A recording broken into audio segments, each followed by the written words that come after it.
اعوذ باللہ من الشیطان الرجیم بسم اللہ الرحمن الرحیم السلام علیکم ورحمۃ اللہ۔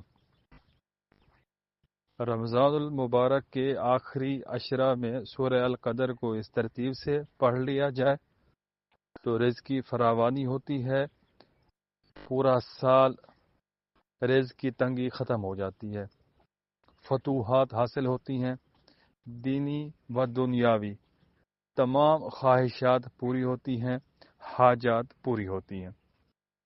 یہ عمل خاص الخاص رمضان المبارک کے آخری عشرہ میں کیا جاتا ہے۔ 21 رمضان المبارک کو سورہ القدر کو 21 بار پڑھا جاتا ہے۔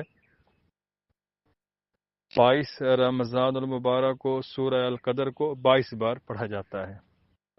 اسی ترتیب سے 23 کو 23 بار، 24، 25، 26، 27، 28، 29۔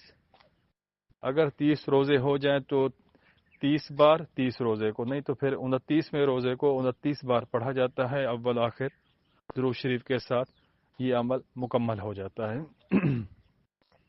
مداومت کے طور پر ہر نماز کے بعد یا پھر اس کو روزانہ 5 بار پڑھا جاتا ہے۔ اس کی 2 ویڈیو پیچھے موجود ہیں، اس میں مداومت کا طریقہ دیا ہوا ہے۔